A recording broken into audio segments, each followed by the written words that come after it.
पृथ्वी से परे जीवन की खोज कर रहे अंतरिक्ष वैज्ञानिकों ने ऐसे जुड़वा ग्रहों के बारे में खुलासा किया है जहां पर बहुत ज्यादा मात्रा में पानी मौजूद है।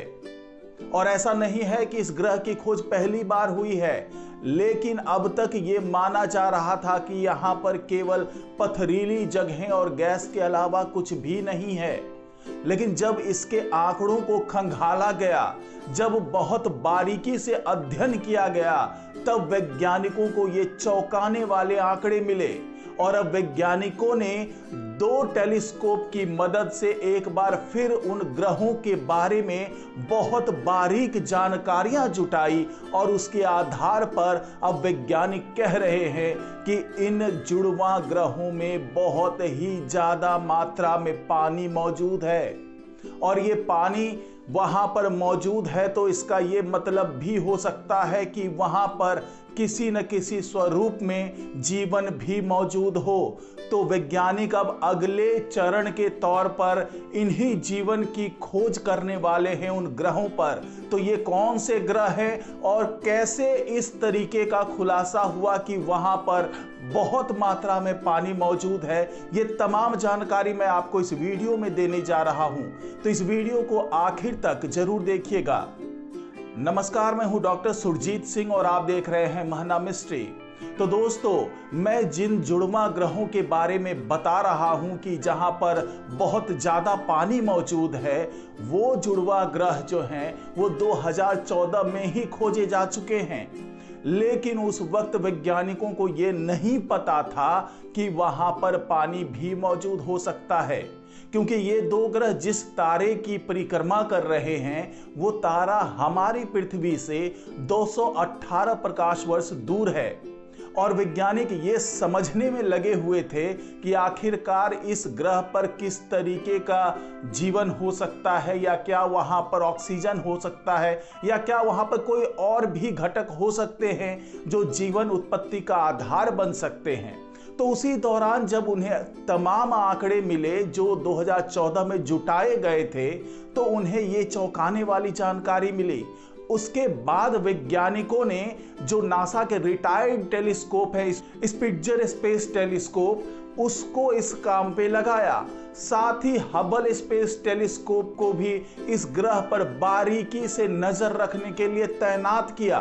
और जब इन दोनों टेलीस्कोप से दोबारा डाटा मिले वैज्ञानिकों को, तो वो बेहद चौंकाने वाले थे, क्योंकि जिस तरीके से ये आशंका जता रहे थे, ये संभावना लग रही थी वैज्ञानिकों को कि उस ग्रह पर पानी मौजूद हो सकता है, तो उनके इन संभावनाओं की पुष्टि हबल और स्पिट्जर स्पेस टेलीस्कोप ने कर दी। तो ये कौन कौन से ग्रह हैं, इसके बारे में आपको सिलसिलेवार तरीके से मैं बता रहा हूं, और साथ ही ये भी बता रहा हूं कि किस तरीके से वैज्ञानिक इस नतीजे पर पहुंचे कि इन दोनों ग्रहों पर पानी है। तो अगर ये वीडियो आपको अच्छा लगे तो इसको लाइक कीजिए, शेयर कीजिए और कमेंट जरूर कीजिए। साथ ही इस महना मिस्ट्री चैनल को सब्सक्राइब कीजिए और बेल आइकन का बटन जरूर दबा दीजिए। तो दोस्तों, चलिए मैं आपको बताता हूं कि आखिरकार ये जो 2 ग्रह हैं जिनको 2014 में खोज लिया गया था, वो कौन कौन से ग्रह हैं और इस पर पानी की मौजूदगी का पता कैसे चला। तो दोस्तों, ये जो 2 ग्रह हैं वो हैं केपलर 138c और केपलर 138d।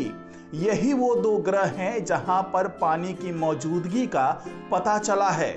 और इस प्रयोग से जुड़े हुए वैज्ञानिकों का कहना है कि वो पहले इन दोनों ग्रहों को बहुत ही ज्यादा पत्थर और मेटल से बना हुआ बड़ा ग्रह मान रहे थे, और इसका आकार चूंकि पृथ्वी से बड़ा था इसलिए वो इसे सुपर अर्थ मानते थे।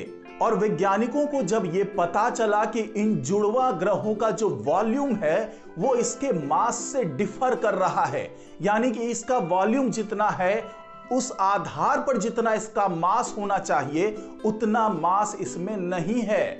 इसको जानकर वैज्ञानिक बहुत हैरान हुए और तब वो ढूंढने लगे कि आखिरकार इसकी वजह क्या हो सकती है।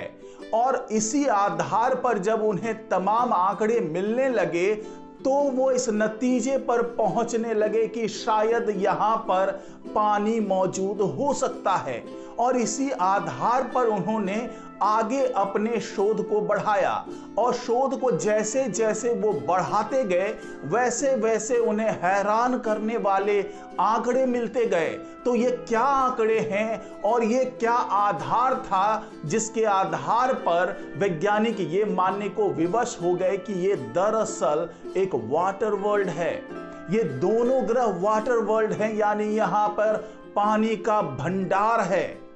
ऐसा नहीं है कि इतनी दूरी पर मौजूद ग्रहों पर सीधे सीधे पानी की खोज की जाती है, बल्कि इसमें तमाम आकलन किए जाते हैं और उसके आधार पर वैज्ञानिक किसी नतीजे पर पहुंचते हैं। और ऐसा ही कुछ इन जुड़वा ग्रहों के साथ भी हुआ। जब वैज्ञानिकों ने इसके डेंसिटी की जांच की तो ये पता चला कि दोनों जुड़वा ग्रहों का जो वॉल्यूम है वो हमारे पृथ्वी से 3 गुना है, जबकि अगर उसके मास की बात करें तो वो केवल 2 गुना ही था।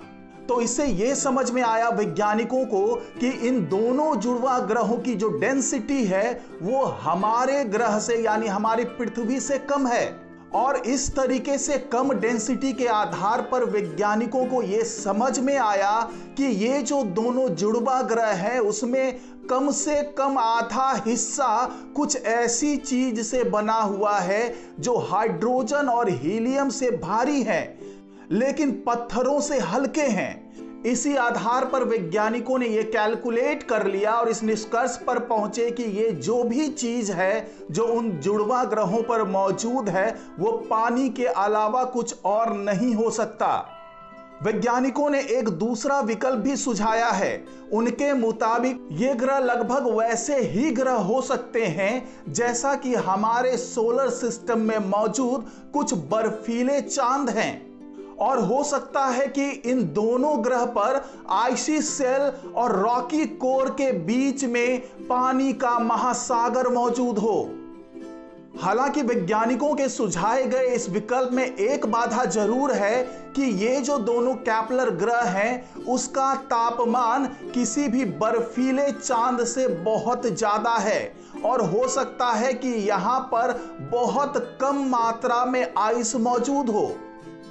और इसी आधार पर वैज्ञानिकों ने यह बताया है कि हो सकता है कि ये दोनों ग्रह जुपिटर और सैटर्न के चंद्रमा यूरोपा और इंसेलेडस की तरह ही हो और यहां पर बड़ी मात्रा में पानी मौजूद हो लेकिन जाहिर तौर पर ऊपर ना दिख रहा हो।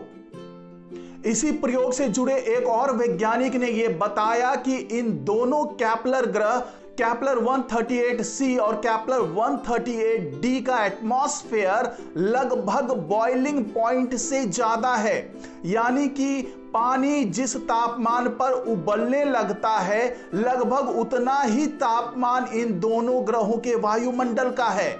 और वैज्ञानिक ये मानकर भी चल रहे हैं कि हो सकता है कि पानी तो वहां पर मौजूद हो लेकिन इन दोनों ग्रहों का वायुमंडल हो सकता है कि पानी के भाप के कारण बहुत थिक और डेंस हो चुका हो।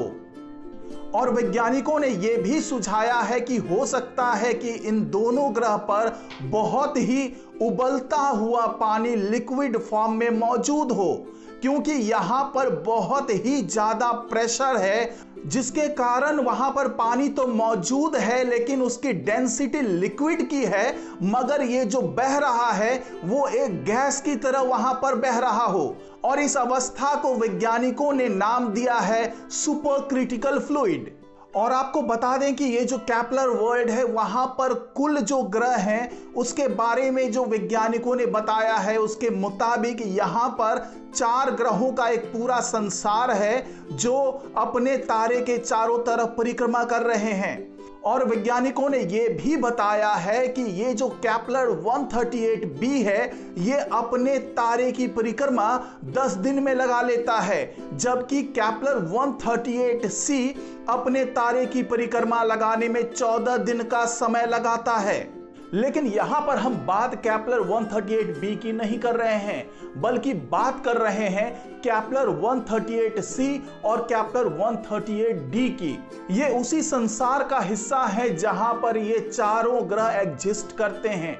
और ये जो केपलर 138c है और 138d है, ये दो ग्रह ऐसे हैं जहां पर पानी की मौजूदगी का पता चला है।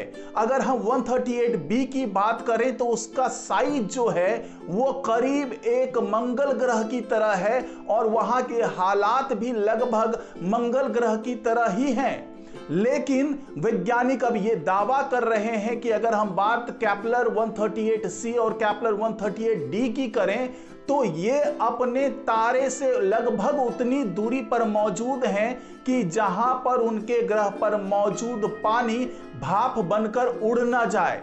यानी कि लगभग, हालांकि ये इनर पार्ट हो सकता है कि ये जो हैबिटेबल जोन होता है उसके अंदरूनी भाग में ये मौजूद है, लगभग वैसे ही जैसे हमारे सोलर सिस्टम में वीनस मौजूद है। लेकिन यहां पर हालात जो हैं इन दोनों ग्रहों के वो वीनस से बिल्कुल अलग हैं। और यही वजह है कि यहां पर अब वैज्ञानिकों को लगता है कि भले ही उबलता हुआ पानी मौजूद हो और भले ही हो सकता है कि आइसी शेल के नीचे पानी मौजूद हो सकता है कि इस पानी में जीवन का कोई स्वरूप मौजूद हो। और यही बात वैज्ञानिकों को बेहद उत्साहित भी कर रही है और बहुत हैरान भी कर रही है। और इसी आधार पर अब वैज्ञानिक अपने एक्सपेरिमेंट के नेक्स्ट स्टेप में जाने वाले हैं और ये पता लगाने वाले हैं कि इन दोनों ग्रहों पर अगर पानी मौजूद है तो वो किस स्वरूप में है, और अगर ये लिक्विड स्टेज में है तो क्या वहां पर जीवन भी मौजूद है। तो इस रिपोर्ट में फिलहाल इतना ही। नमस्कार।